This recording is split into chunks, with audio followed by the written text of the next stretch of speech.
Hello, Intermediate 2 accounting class. So, I decided that I was going to make a video going over a problem in the textbook for pensions. You have a pension assignment due pretty quick here. So, I chose exercise 1921 because I find that it has a lot of the elements in it that I discussed in my pension introduction video. So, let's take a look at that. I like to simplify the problem, so I'm going to read the problem and then I'm just going to take the variables out of the problem that I think are relevant and are needed. So let's go ahead and read this. So exercise 1921. Con Limited is a publicly traded company on the Toronto Stock Exchange. So we know that this is an IFRS question because it's a publicly traded company. The company sponsors a defined benefit pension plan for all of its employees, and the controller provides you with the following data that relate to the plan for the fiscal 2020. Okay, so item number one is the actuary has determined that the actuarial present value of future benefits earned by employees for services rendered in the year amounted to $86,000. Well, that's a huge mouthful right there. What is the question actually saying? So what it's saying is that the present value of future benefits earned in the current year equals our current service cost, which equals $86,000. Okay, that's what it's saying. Whenever you see something talking about present value of future benefits earned in current year, we're talking about the current service costs. And as you might recall in my introduction video, I told you that there's going to be some sort of a discount rate which implies present value of a sum of money. Okay, so that's what that means. So let's take a look at item number 2. The plan requires Con to make a cash contribution of $175,000 to the plan assets for 2020. Okay, well all that means is that they're going to make a contribution of $175,000. So I'm just going to write that down. So that's my second variable that I'm going to deal with. Number 3 is on January 1st, 2020, so that's the beginning of the year, the company's defined benefit obligation was $1,030,000 and the fair value of pension plan assets was $950,000. The plan assets generated a return of $56,000 during the year, and Con's discount rate was 8%. So in item number 3, there's actually a bunch of variables. So I'm going to put my beginning DBO balance, defined benefit obligation balance, is $1,030,000. Our beginning plan assets is $950,000. Our actual return equals $56,000. And our discount rate equals 8%. So I talked about whether or not the question would give you your actual return on assets or not in the introduction video. Here we've got our actual return equals $56,000. Okay? So we'll see how that variable affects the question when we start to fill out the chart. And then number 4, benefits of $75,000 were paid in 2020. Okay, so I ran out of room here, so just going over to this side, I drew a solid black line here, and we're going to put the rest of the variables here. So benefits paid equals $75,000, actuarial, and then number 5, in late December 2020, an actuarial revaluation of the defined benefit obligation indicated an actuarial loss of $29,000. So actuarial loss on defined benefit obligation is $29,000. So what does that mean? That means that the liability, the defined benefit obligation, is $29,000 more than we originally anticipated. Okay? That's what that means. So now all we have to do now is take these items and use them to fill out our chart. Okay? I'm going to put my book down here. Get my calculator. Just have to do some very simple calculations.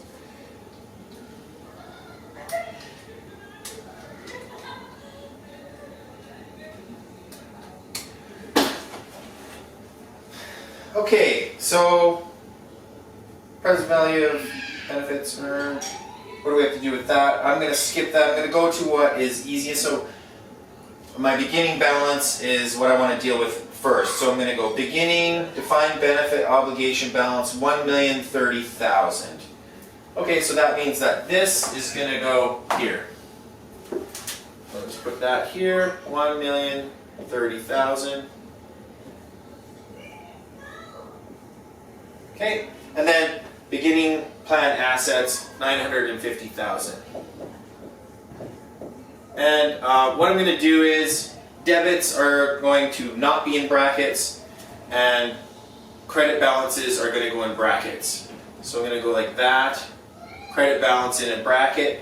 So what I need to do is, as you recall from our introductory video, is I need to net these two and put the net there. So I'm going to go, let's see here, 1,030 minus 950 equals 80,000.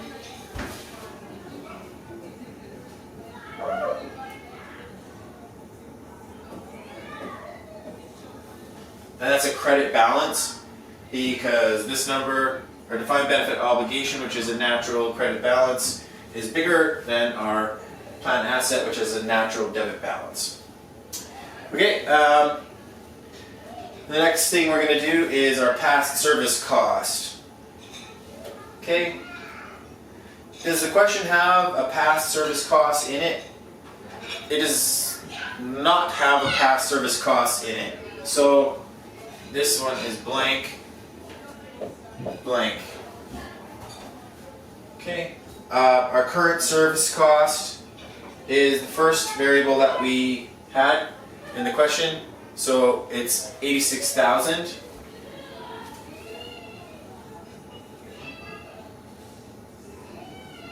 Okay, that's gonna increase our defined benefit obligation.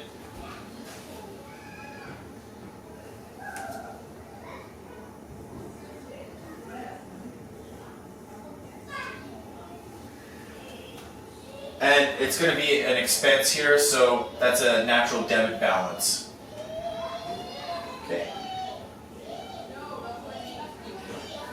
So actually right now, just to make sure we understand what these items are, just to remind ourselves what we're doing as well.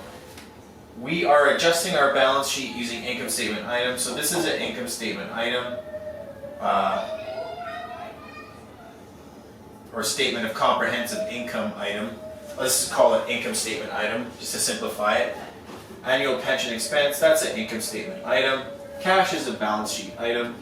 Balance sheet item.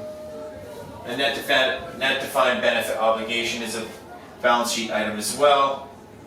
But I kind of ran out of here, I'll just put balance sheet right there. I know it looks messy, but I just want to remind myself of that. Okay, the next line item here is going to require us to use our rate. So we have to go looking for our discount rate, which is down here. Our discount rate is 8%. So we apply this rate to however the question tells us to deal with the first three items here. So we don't have a past service cost, but if we had a past service cost in the question, and it said that the past service cost was going to be starting on January 1st of the year or at the beginning of the year, that would mean that we would have to multiply this by the rate, and that would be included in our interest expense. Okay? And we also would include our service cost as well If it was at the beginning of the year, determine at the beginning of the year. Okay, so let's do the calculations here. So I'm going to go 1030 123 times 0.08 equals 82,400.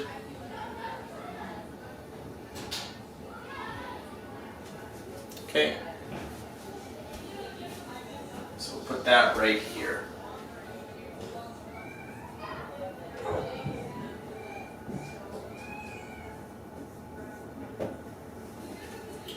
And then we're going to go 76,000. Oh, sorry, I'm looking at the wrong thing. 950,000 times 0.08, 76,000.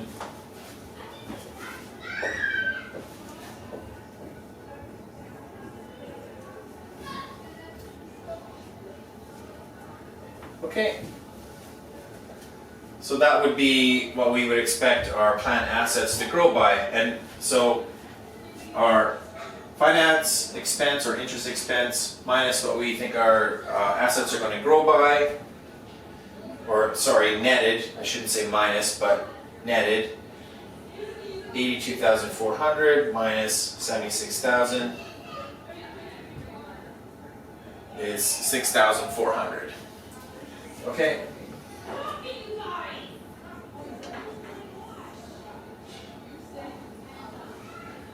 Now, on this side is the credit balance, but here this is an income statement item. And how do we increase a liability? It's an expense. Expense natural balance is a debit.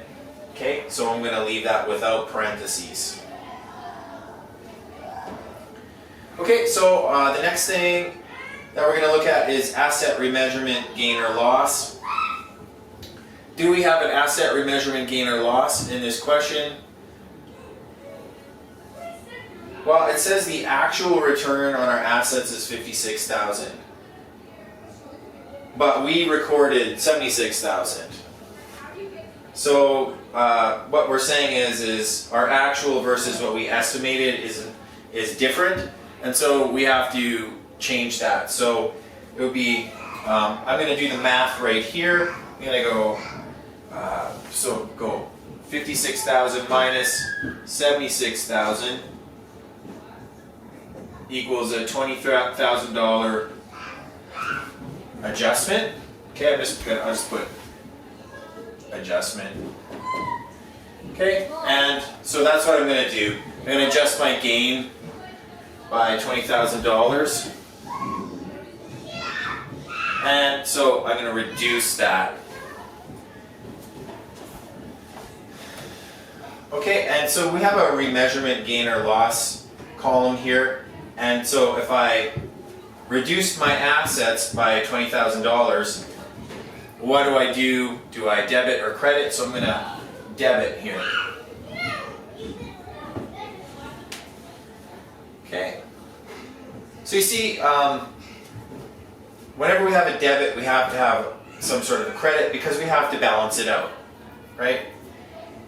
And just think, how do I reduce an asset? How do I make an asset smaller? Well, that would be some sort of an expense, because the actual definition of an expense is the using up or reduction of an asset. Okay, so let's take a look at our next line item here, actuarial gain or loss on defined benefit obligation.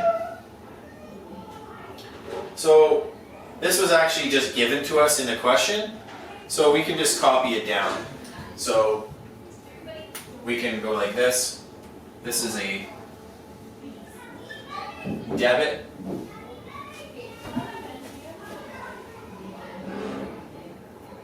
And this is a credit. Okay, so we're making our liability bigger.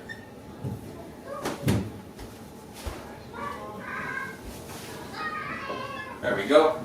Got the credit there. Okay, and the next one here is contributions. So now all we have to do is paint by number and put in what the question told us to put in for contributions. Okay, contribution is 175,000.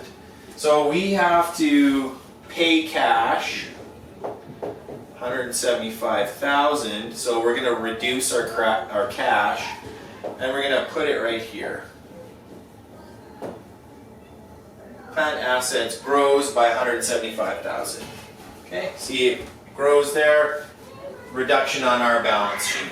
But remember, I just want to remind you that everything left of this black solid line is the operating company. Okay, and everything right is the pension fund company, whatever business entity that would be. Some sort of trust that the funds are held in for this company.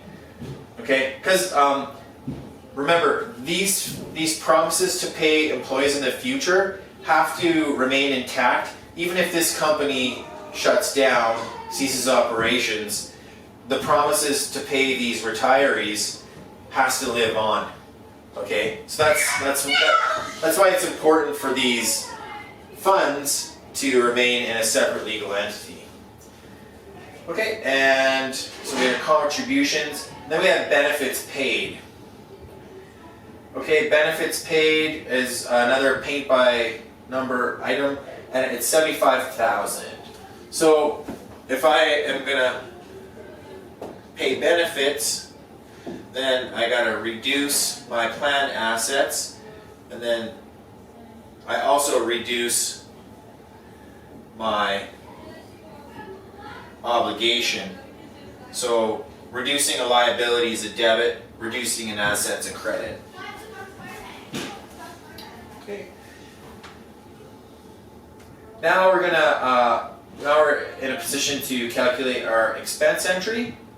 So what we do here is we just sum up all these columns under our income statement columns. So 20 plus 29 is 49,000. And 86,000 plus 6,400 is 92,400.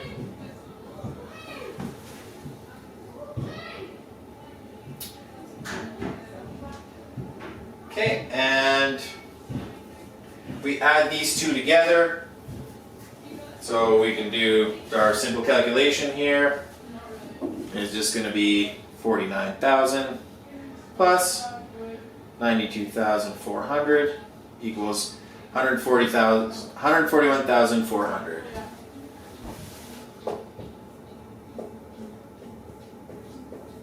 Okay, so you have to be careful whether this is a debit or credit balance, or whether this is a debit or credit balance. Okay, because if this is a debit balance and this is a credit balance, you have to net the two, and it would be a different number, obviously.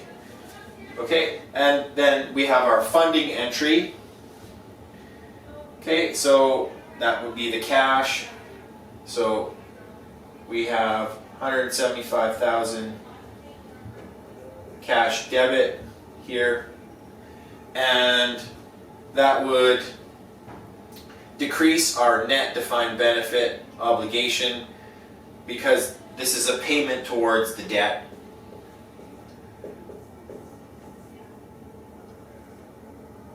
Okay, reduce cash.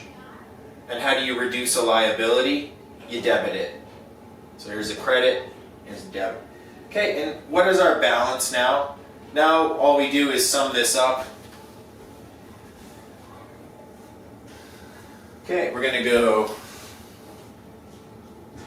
1,300,000, so 1,030,000 plus 86,000 plus 82,400 plus 29,000 minus 75,000. So I'm subtracting a debit because I'm just subtracting from our natural credit balance $75,000 debit. Okay, equals 1.152 million, 1,152,400. Okay, 1,152,400. And now we'll just net the planned assets column. So 950,000 plus 76,000 minus 20,000 plus 175,000 minus 75,000 equals 1,106,000. Okay. And put that there.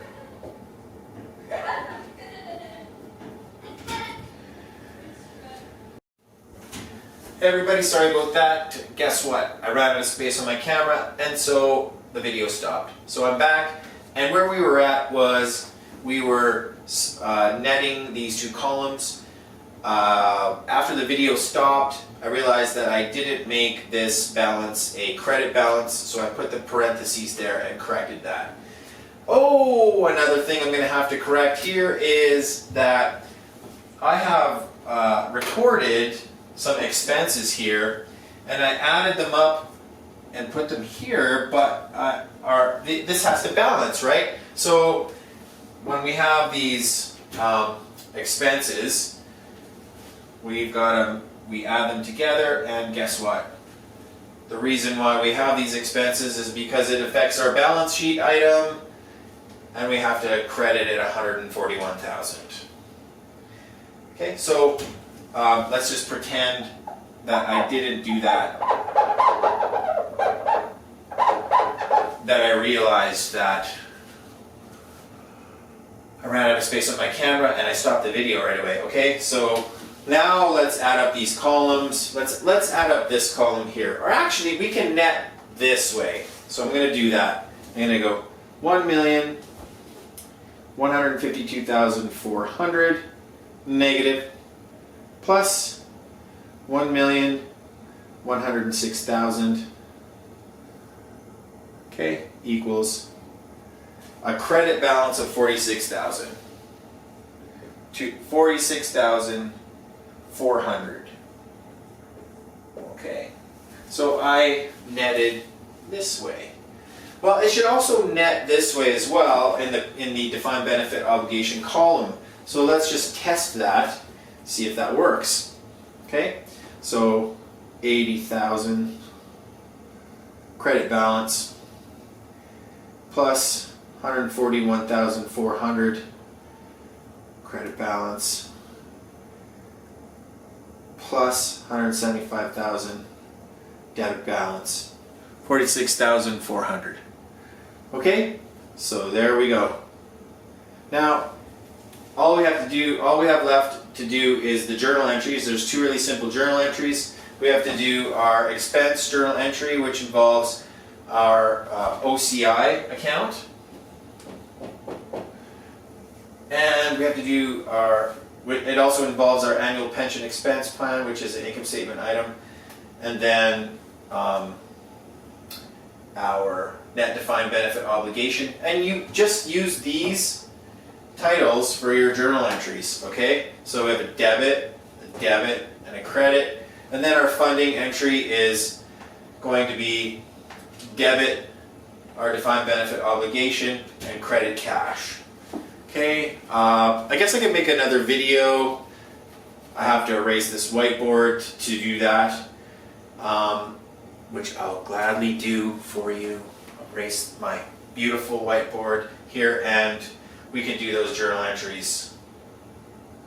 Okay, hopefully you enjoyed this video from my home office, which is just a room with a whiteboard hung on it. Okay, thanks, bye-bye. Oh, hello, Intermediate 2 accounting students. I wanted to, I guess this is bonus footage, because I just realized I wanted to say something else here. So when I introduced the pension plan, the defined benefit obligation worksheet, I said that this could be given or solved for, or these could be given or solved for. So in the question, this wasn't exactly given because you had to solve for it, because they said the actual return was $56,000. So what you had to do here was make sure that the actual return equaled $56,000. You initially calculated $76,000 and then subtracted $20,000. Now what the question could have done is they could have said that your end plan assets was $1,106,000 and then not even talk about what the actual return was. They could, so what you would do then is you wouldn't have this number, right? It wouldn't be there. It wouldn't be there. And what would happen to you in the question was you would go to add up your plan assets column, and it wouldn't equal 1,106,000. Okay, so what, you just go like this: 950,000 plus 76,000 plus 175,000 minus 75,000 equals what? How come it doesn't equal what the question says it should equal? The question says that the end plan assets are supposed to be 1,106,000. What's the difference? So we go minus 1,106,000, and it's 20,000. So remember I said if they don't give you any information about what the actual return is, but they give you the end plan assets, that's what's happening there. They're wanting you to solve for the asset remeasurement gain or loss. And so then I just simply go here, I say it's 20,000, and when I added this up, it was a number bigger. It was 1,126,000. Okay, so that's 20,000 more than it should be, so I'm going to take 20,000 out. Okay, so that's my bonus footage, which ties in my introduction to the subject.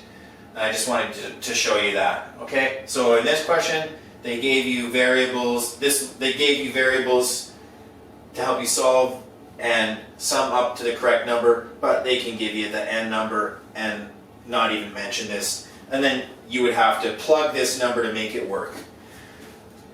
Okay, hopefully that helps you with your homework and understanding how to create this pension plan worksheet so you can get these 2 journal entries. Alright, thanks. Oh wow, my head's cut off. I have to squat down or angle the camera up. Sorry, I'm not a professional videographer. See you next time.